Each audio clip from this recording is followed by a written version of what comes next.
صحابہ کرام کے جو بے ادب ہیں ان کے ساتھ ہمارا تعلق کیسا ہونا چاہیے؟ بسم اللہ الرحمن الرحیم۔ نبی مکرم شفیع اعظم صلی اللہ علیہ وآلہ وسلم جیسا آپ نے ارشاد فرمایا ہے نا، ہمارے تعلقات ویسے ہونے چاہیے۔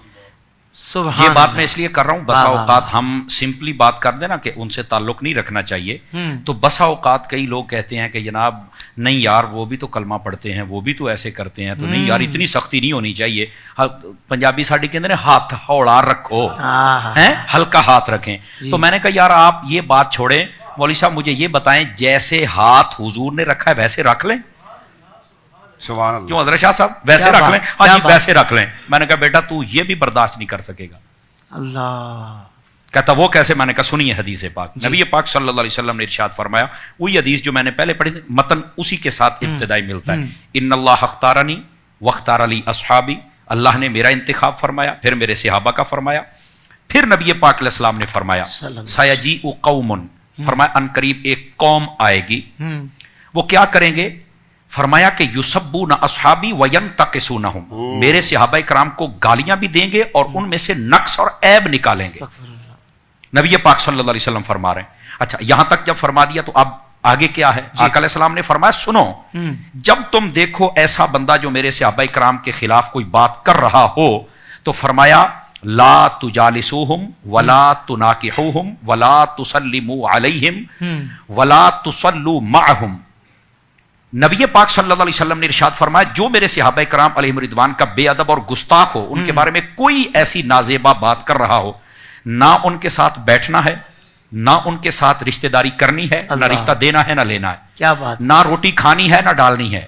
میں کھلانی ابھی کہہ سکتا تھا، یہ بھی کہہ سکتا تھا، نہ روٹی کھانی ہے نہ ڈالنی ہے۔ اس سے بہتر ہے کسی کتے کو ڈال دو، کم از کم تمہیں بھونکے گا تو نہیں نا۔ کیا کہنے تو نہ روٹی کھانی ہے نہ کھلانی ہے، نہ ان کے ساتھ نماز پڑھنی ہے نہ ان کے پیچھے پڑھنی ہے، مر جائیں تو ان پر نماز جنازہ نہیں پڑھنی ہے۔ ہمیں لوگ کہتے ہیں نہیں مرنے کے بعد تو یار کچھ نہ کہو نا، مرنے کے بعد، میں نے کہا مرنے کے بعد پھر اپنی ولدیت کی جگہ ابو جہل لکھ لینا، وہ بھی تو ماری گیا ہے نا، اپنی ولدیت کی جگہ یزید کا نام لکھو، مر ہی گیا ہے نا۔ شرم نہیں آتی ہے تم کو یار؟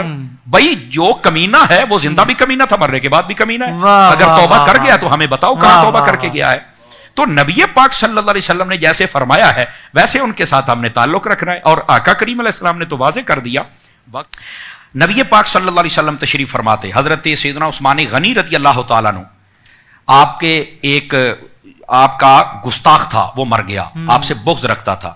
ترمذی شریف میں حدیث ہے، نبی پاک صلی اللہ علیہ وسلم کو بتایا گیا کہ فلاں شخص مر گیا، آپ اس کا جنازہ پڑھائیں۔ فرمایا میں تو نہیں پڑھاؤں گا۔ حالانکہ مشکا شریف پڑھ کے دیکھیں، حضرت شاہ صاحب تشریف فرما ہے، حضور نے فرمایا جب تم میں سے کوئی فوت ہو جائے تو مجھے بتانا، میں جنازہ پڑھاؤں گا، جس کا میں جنازہ پڑھاؤں گا اس کی قبر نورانی ہو جائے گی، اس کی قبر میں نور جائے گا۔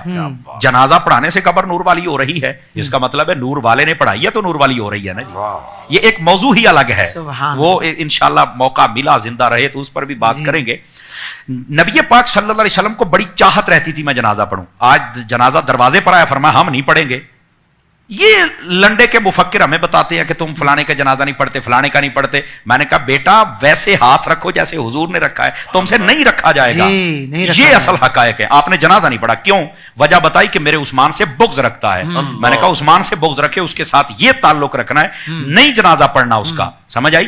یہی صحابہ کرام کے گستاخوں کے ساتھ ہمارا تعلق، نہ بیٹھنا ہے نہ اٹھنا ہے، نہ کھانا کھانا ہے، نہ ان کو ڈالنا ہے، نہ ہی ان کے ساتھ رشتہ داری کرنی، نہ سلام کرنا ہے، بلکہ ایک روایت کے یہاں تک لفظ ہیں اگر وہ بیمار ہو جائے تو پوچھنے نہیں جانا ہے، یہاں تک فرما دیا۔ تو یہ تعلق رکھو نا، پتہ تو چلے نا کہ حضور کے صحابہ کا عاشق ہے جو کہ گستاخوں کے ساتھ ایسا رویہ کر رہا ہے جیسا محبوب کریم علیہ السلام نے ارشاد فرمایا۔ سبحان اللہ، سبحان اللہ۔